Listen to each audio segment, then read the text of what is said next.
Depuis quelques mois, la législation suisse, qui est plus souple que dans d'autres pays, ouvre la voie aux producteurs de chanvre contenant moins de 1% de THC. Le cannabidiol, ou CBD c'est son nom, se trouve sous différentes formes et se vend désormais partout en Suisse, sur Internet et dans les kiosques.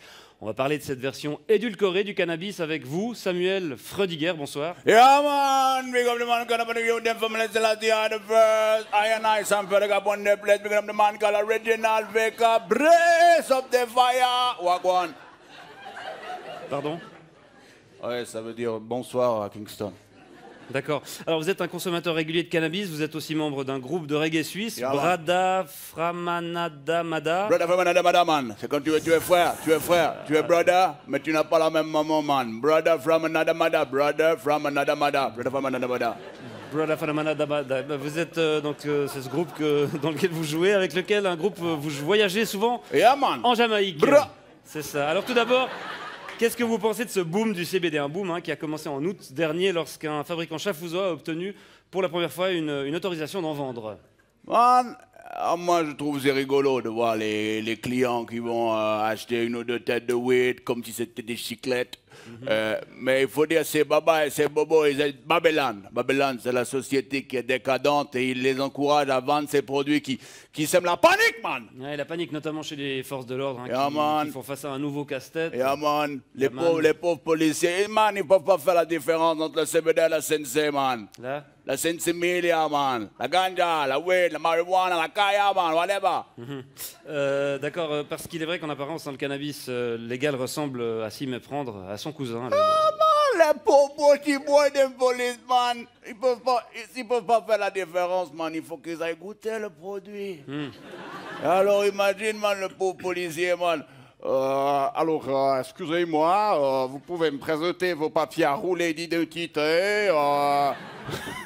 Ce sera pas possible, man. Oui.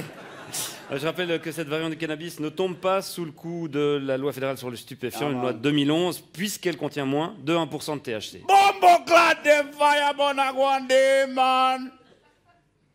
Il faut savoir qu'on obtient ce tabac en manipulant la plante. Man. En la manipulant. En manipulant la plante. Génétiquement.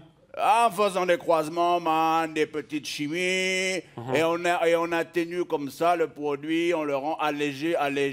Et aujourd'hui, man, c'est pas tout comme ça dans la société, man. C'est exactement la même chose comme les sodas sans sucre, les yogourts allégés à la gélatine de porc, ou l'huile d'olive sans olive, man. Ça va pas, man. C'est pas du vrai cannabis, selon Man, vous. non, man, la vraie weed, la vraie ganja. La vraie ganja. Il faut la planter avec amour. Il faut la faire grandir sous les incantations de Joe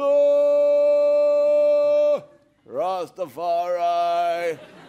Et ensuite, il faut la récolter, la faire sécher, la fumer pure, sans tabac, man. Comme dans la chanson. Give me the weed, good ganja weed, but I want it, weed. Ah! Bon, naturel ou pas, le cannabis contenant un taux de THC élevé.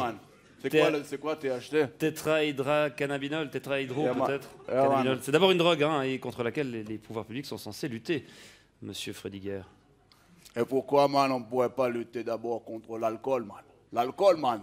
Interdire l'alcool, man, qui est beaucoup plus additif et beaucoup plus dangereux, man. Bon, ça, c'est pas... C'est pas quoi? C'est pas ce qu'on dit.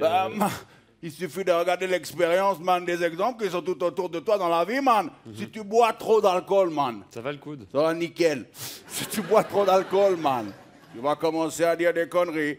Ensuite, tu vas rouler des pelles à une inconnue. Ensuite, tu vas te battre. Ensuite, tu vas te retrouver tout nu dans la rue. Le sgeg galère. Tu vas te rebattre, tu vas tomber contre un trottoir, et puis après, tu vas tomber dans la mort du coma, man. C'est vrai que ça m'est déjà arrivé, cette séquence d'événements. Alors que si tu fumes trop de weed, man, si tu fumes trop de weed, qu'est-ce que tu risques? Qu'est-ce que tu risques, man? La même chose. Non, man, tu risques juste de t'endormir. Et au pire, man, de lâcher une ou deux petites caisses, vite fait. C'est pas tout à fait ce que disent les spécialistes de la question. Ah, man, mais ça me rappelle ce vieux proverbe jamaïcain, you know, man, when daddy smokes some weed, he's never speed. When daddy drinks some whiskey, it is gonna be more risky. Ouais, quand papa fume de l'herbe, il est tout calme. En revanche, quand il boit du whisky, ça devient un peu plus risqué. Exact. Ouais. Bon, ben, en tout cas, on se réjouit de voir comment le marché du cannabis light va évoluer ces prochains mois. Je vous remercie d'être venu nous apporter votre point de vue, Samuel Freudiger. Comment on dit au revoir en jamaïcain? Big up. Big up.